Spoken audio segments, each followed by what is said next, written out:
So the easiest way to download and upload data from Paperspace is through what's called a Jupyter notebook, and it's based in Python. And what's really cool about it is it creates you have an interactive web page where you have cells, and you can just cut and paste code into those cells and run it individually, each cell individually. And it's really awesome, and it's also a very good framework for designing experiments and doing data analysis.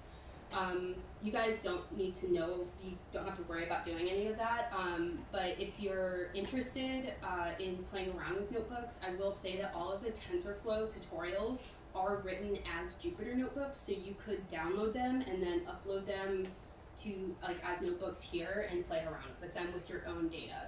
And within the tutorial, the uploading and downloading data tutorial, I have a link to how to do that, and to all of the different TensorFlow tutorials that you can access through Notebooks. So what we're first going to do is click on this Notebooks tab that's in the left-hand column under Gradient. And so this takes you to the notebook console. And I already have one notebook running. I should stop that. So the thing is you get charged for if you leave your notebook running. So this is a good lesson for everyone. Don't leave your notebooks running because you get charged for it.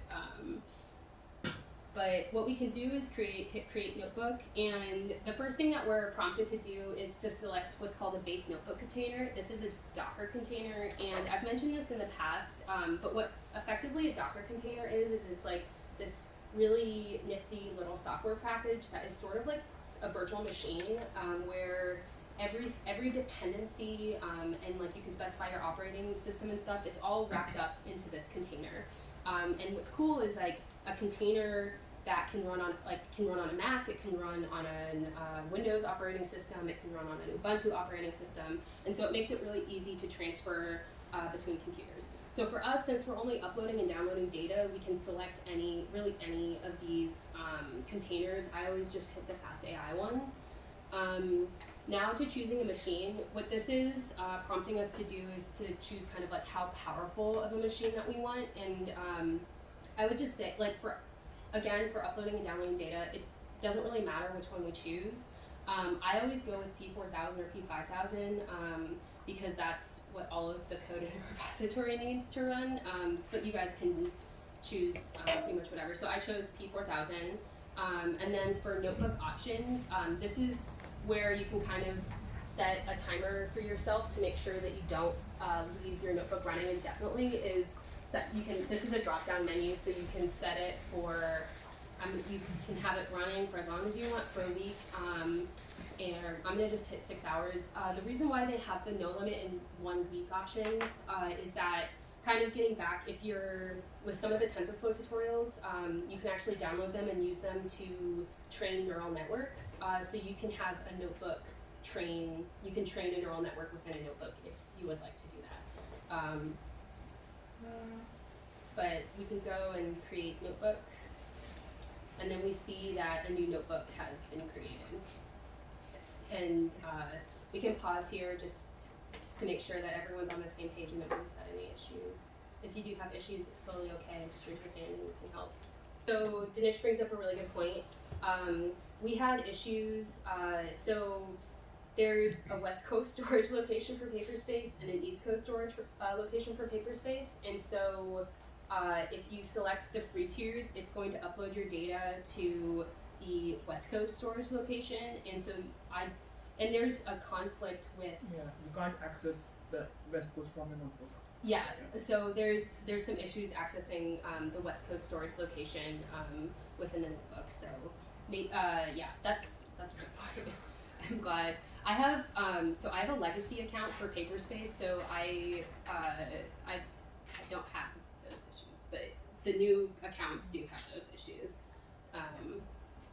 So once that is running, you can open it, and it takes you to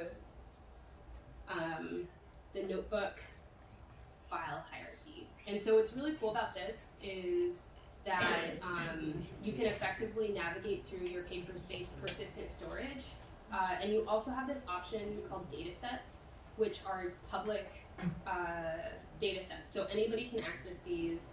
So for example, if you wanted to train a model on MNIST, which is a dataset of handwritten digits, you could just select whenever, or to your training script, you could just feed in the data, the location /dataset /MNIST, which is great. And in the GitHub tutorials, I've included a link that gives a description of each one of these data sets if you guys would like to go through it to see if there's anything relevant to your projects. Off the top of my head, I know, so MNIST, handwritten digits, Celeb A is just like a huge data set of celebrity faces, and self-driving demo data, I'm guessing, is synthetic driving data. So what we care about is this storage location, which is where we're going to be uploading all of our data. So if you click on storage, you can see I've populated it with a lot of different folders and different things.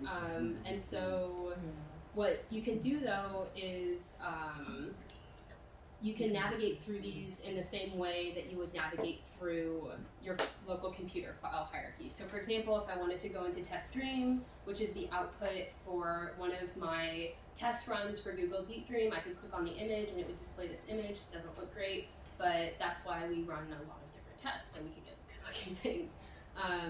Another example is like I have just a folder that has a bunch of different images that I've used for this one for style transfer, for example, courtesy of Sandra. And that's really awesome because it's like a very intuitive way to access data.